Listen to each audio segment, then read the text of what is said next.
누가복음서에만 기록된 걸 중점적으로 살펴보면서 은혜를 나누는 시간입니다.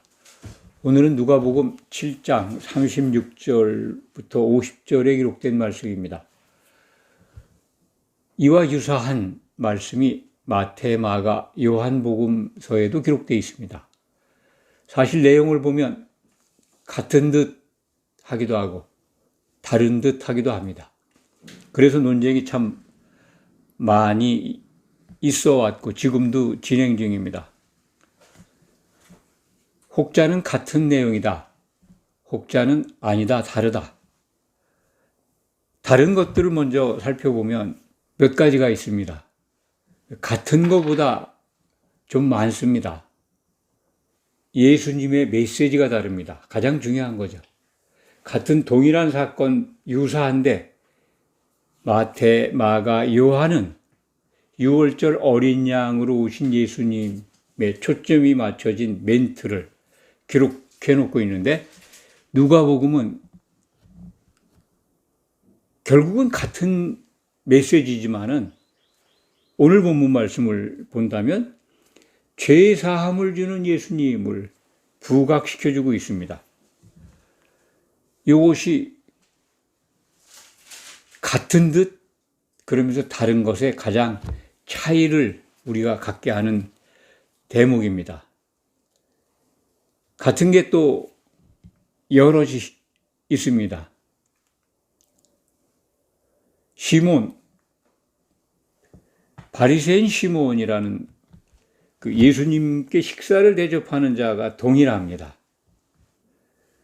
또 같은 것은 한 여자로 표현되어 있고 요한복음은 물론 베다니 마리아로 그 실명을 기록하고 있는데 마태, 마가는 한 여자 이렇게 기록되어 있고 누가복음에는 죄인이라는 수식어가 붙어 있지만 한 여자인 건 분명합니다. 여자 같죠? 그리고 300데나리온 가격이 나가는 아주 비싼 고급 향유 컵에 담았다고 그래요. 옥컵에. 그걸 깨트려 가지고 이제 붓는 겁니다. 그것이 이제 같은 대목입니다. 정리를 하면 예수님을 초청해서 식사를 대접하는 자가 바리새인이다. 그의 이름이 시몬이다. 그리고 한 여자가 예수님께 와서 향유를 부었는데 그 향유가 매우 비싼 옥합에 담겨 있는 향유였다. 300데나리온이나 들어간다. 이것이 공통점입니다. 다른 점은 시점이 다르죠. 누가는 지금 갈릴리 사역 기간 중에 일어나는 일들, 그러니까 마태, 마가, 요한이 기록한 베다니 마리아의 향유 부은 일, 그거는 6월절 닷새 전의 일입니다. 엿새 전에 베다니에 들어가셔서 하루가 지난 저녁 무렵에 아마 만찬이었던 걸로 우리가 해석을 합니다. 거기에서 본 겁니다. 그러니까 마태, 마가, 요한은 출애굽기에 기록되어 있는 6월절 어린 양을 5일 전에 간택해서 점검하는 잡을 어린 양에게 이제 기름 붓는 그런 율법을 준수하는 것을 보여주고 있는데 이 누가의 기록은 갈릴리 공생의 기간 중에 일어난 일로 편집이 되어 있습니다. 사역 지역이 갈릴리 지역이에요. 대제사장직 수행은 예루살렘에서 하시죠. 공생의 마감 때. 물론 간간히 명절 때 예루살렘에 올라가셔서 표적을 보이시거나 말씀을 가르치는 그런 일들이 기록되어 있지만 주로 표적을 행하고 복음을 선포하시는 공생의 기간은 갈릴리 지역에서 이루어졌다 하는 걸 기억하시기 바랍니다. 누가복음 7장에 보면은 4가지 죽음과 관련된 것들이 기록되어 있습니다. 이것도 마찬가지죠. 죽을 병들은 그 신하의 부하, 그 병을 고쳐주시죠. 누가복음에 기록되어 있습니다. 그리고 이 죄인인 여자에게 죄사함을 주시죠. 그리고 또 있죠. 옥에 갇혀 있는 세례 요한 제자들을 보내서 예수님께 여쭤보게 하고 예수님께서 이런 말씀이 기록되어 있습니다. 모두 요한, 세례 요한은 옥에 갇혀 있다 죽임을 당하죠. 죽을 병 들은 사람들, 또 죽은 자, 나인성 과부의 아들을 다시 살리는, 소생시키는 일, 죽은 자들과의 관련된 일들이 집중 배치가 되어 있는데 그 과정 속에 요 한 죄인이 바리새인 집에 예수님이 식사하실 때 와서 향유를 붓는다 하는 것. 이런 것들이 이제 누가가 기록한 내용이 좀 다른 겁니다. 다른 점 또 있습니다. 한 여자를 죄인이라고 한 것, 그리고 예수님의 발에 눈물로 적시고 향유를 거기에 붓고 입 맞추고 이 부분도 마가의 기록과는 좀 다릅니다. 마태나 마가의 기록에는 예수님 머리에 부었다고 기록이 되어 있는데 누가복음이나 요한복음은 예수님의 발에 향유를 붓습니다. 향유 붓기 전에 눈물로 발을 적시고 머리털로 닦고 거기에 향유를 발에 붓는, 그렇게 묘사되어 있는 게 좀 다르죠. 또 다른 게 있다면 바리새인 속마음의 일은 예수님을 판단하는 내용들, 뭐 시험하는 비슷한 거죠. 그러니까 예수님이 진짜 선지자인가 아닌가를 테스트하려고 하는 그런 의도가 기록되어 있죠. 오늘 본문을 보면 그렇습니다. 누가복음 7장 39절 제가 읽어드리겠습니다. 예수를 청한 바리새인이 그것을 보고 마음에 이르러 이 사람이 만일 선지자라면 자기를 만지는 자가 누구며 어떠한 자 곧 죄인인 줄 알았으리라 하거늘. 독백입니다, 속으로. 근데 예수님이 그걸 알아채시죠? 다 아시죠? 그래서 지금 이제 시몬이라고 하는 바리새인에게 말씀을 하십니다. 내게 이를 말이 있다. 40절 말씀. 그리고 41절부터 쭉 비유로 500데나리온 빚진 자와 50데나리온 빚진 자 둘이 있는데 그 둘에게 빚을 내준 사람이 다 탕감해 주었습니다. 그 중에 누가 더 그 사람을 사랑하겠느냐? 그러니까 시몬이 탕감을 많이 받은 자가 더 사랑할 겁니다 말하죠. 그러니까 예수님께서 내 판단이 옳다. 그렇다. 이거 상식적인 판단이죠. 자기에게 유익을 많이 준 사람을 더 생각하고 그리고 아가페 사랑은 아니더라도 뭐 굉장히 존중하지 않겠습니까? 사랑하지 않겠습니까? 그 말씀을 하신 거죠. 그러면서 그 여자의 행동을 칭찬하십니다. 설명하는데 마태, 마가, 요한 어떻게 말씀하냐면 내 장례를 위해서 이렇게 향유를 붓는 것이다. 내가 십자가에서 죽을 걸 알고 이 여자가 그걸 알고 향유를 붓는 거라고 설명하는데 오늘은 이 이른바 죄인이라고 지칭받은 이 여인은 죄사함 받은 게 많다라고 말씀하십니다. 이게 다르죠.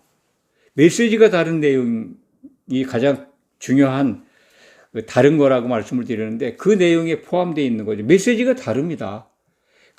같은 사건이라고 이해할 수 있겠지만 예수님의 멘트가 다르다는 거죠. 예수님은 이 여자가 죄인이라고 얘기한 바리새인에게 정말 죄사함 받은 게 많다. 받은 게 많다. 예수님으로부터 사랑을 많이 받았다라는 뜻이죠. 그래서 이 여자는 많이 받았기 때문에 많이 사랑한다는 겁니다.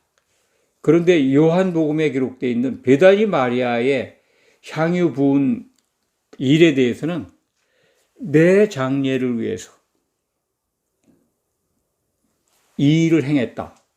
그리고 마태는 이 여인이 한 일을 복음이 선포되는 모든 곳에서는 이것이 기억나게 되어야 한다라고 하는 말씀을 하십니다. 얼마나 중요하다는 얘기예요. 사실 예수님이 6월절 어린 양으로 기름 부음을 받고 십자가에서 죽으셔야 된다는 사실을 정확히 한 사람은 사도들도 아닙니다. 이 여인입니다. 베다니 마리아. 그런데 이걸 동일인으로 본다 그러면 앞서 말씀드린 대로 여러 부분이 다르죠. 같은 듯 하면서도 다른 것. 참 어떻게 이것을 결론 내야 될지는 모르겠습니다만 저는 이런 말씀을 드리고 싶습니다. 동의원소라는 말 들어보셨을 겁니다. 뭐 중고등학교 때 원소 주기율표 외우죠. 뭐 1번 수소, 2번 헬륨. 그 원자 번호가 그 원자의 양성자 수죠. 뭐 화학은 저도 잘 모릅니다만 기억나는 대로 말씀을 드리면 양성자 수가 곧 그 원소의 번호입니다. 수소는 양성자가 하나예요. 그런데 같은 수소인데 질량이 다른 수소가 있어요. 뭐 들어보셨을 겁니다. 뭐 중수소, 삼중수소 이런 말 들어보셨을 거예요. 경수소. 그 하나일 때는 경수소, 둘일 땐 뭐 중수소 뭐 이렇게 부르는 것 같습니다만 수소는 원자 번호가 1인데 그 질량이 중성자의 수가 다를 경우에 경수소, 중수소 이렇게 구분해서 부릅니다. 질량이 다르다는 거죠. 같은 수소인데 내용이 달라요. 질이 달라요. 오늘 본문 말씀과 그 마태, 마가, 요한이 기록한 그 향유 300데나리온 향유 부은 사건, 이게 내용이 좀 다르지 않습니까? 원자 번호는 같은데 질량이 다른 것을 연상하시면 우리가 이 부분을 논쟁 없이 지혜롭게 해석할 수 있다 이렇게 생각을 합니다. 300데나리온이요. 어마어마한 돈입니다. 하루 일당이 1데나리온 시절이라고 생각하시면 오늘날 그냥 일용 근로자 일당을 뭐 15만 원 정도만 잡아도 이게 얼마입니까? 300일만, 뭐 200일만 잡아도 공휴일 쉬고 그래도 3천만 원 정도 되는 돈입니다. 향유 하나, 그걸 깨트려야 그 향유를 부을 수 있다고 이렇게 제가 들었는데 그걸 깨트린 겁니다. 그래서 기독교의 많은 분들은 지도하시는 분들 또는 성경을 해석하시는 분들은 이게 바로 헌신의 모델이다. 자기 걸 모든 걸 다 예수님께 바치는, 그래야 올바른 믿음 생활을 하고 주의 종으로 일을 한다. 헌신의 모델로 제시를 하는데 저는 뭐 그것도 그렇게 해석할 수 있습니다만 오늘 이 시간에는 예수님은 인자로 오신 그리스도, 곧 죄사함을 주실 예수님, 누가복음에 기록된 것 결론을 말씀드리면 죄사함을 주시는 예수 그리스도, 그리고 요한복음을 중심으로 베다니 마리아가 향유 부은 사건은 6월절 어린 양, 십자가에서 죽으실 예수님을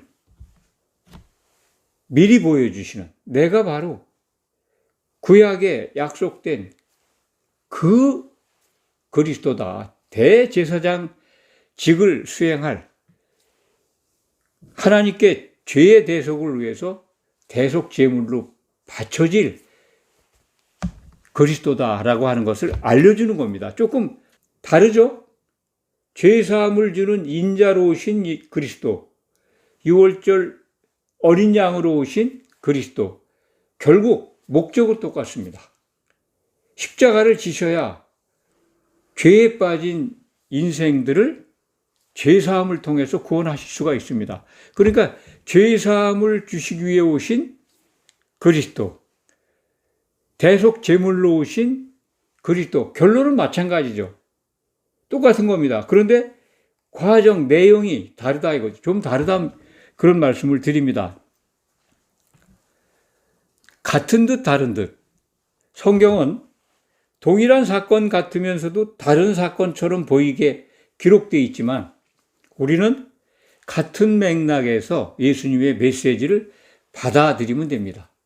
이 과정에서 이게 베다니 마리아다, 아니다, 막달라 마리아다, 이 죄인은 창녀 같은 생활을 했던 막달라 마리아가 회심했다고 하는 사람들이 만든 이야기죠. 성경엔 기록이 없습니다.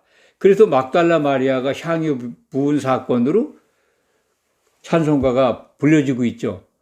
그것이 굉장한 영향을 주고 있습니다. 잘못된 번역에 의해서. 그렇지 않습니다. 막달라 마리아가 범죄자, 죄인이었다는 근거도 없고, 막달라 마리아가 여기 와서 향유를 부은, 누가복음 7장의 내용이 향유 부은 그 죄인인 그 여자라고 하는 증거도 없습니다. 시점이 다르고 또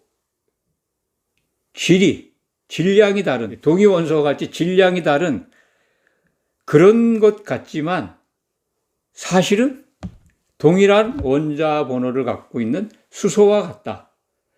300데나리온 향유를 부은 사건은 두 여자가 예수님께 행한 일같이 보이지만 그 내용의 질은 같다. 이렇게 말씀을 드릴 수가 있습니다. 그러면 정리가 되지 않겠나 하는 그런 소망을 갖습니다. 말씀을 정리합니다. 옥합향유, 단순하게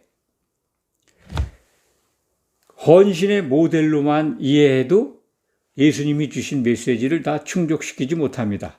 그것도 일리가 있는 일이지만 더 중요한 것은 우리로 하여금 예수님이 교회를 향해서, 성도들을 향해서 주신 메시지, 정말 우리에게 주신 메시지는 사랑해야 된다는 거죠. 서로 사랑입니다. 새 계명입니다. 새 계명에 관한 것을 이렇게 다각적인 방식으로 우리에게 보여주고 있다 하는 예수님의 의도를 정확하게 알고 믿음 생활 해야 될 줄 믿습니다. 이것이 오늘 여러분들에게 드리는 하나님의 은혜의 선물이라고 생각을 합니다. 기도하겠습니다.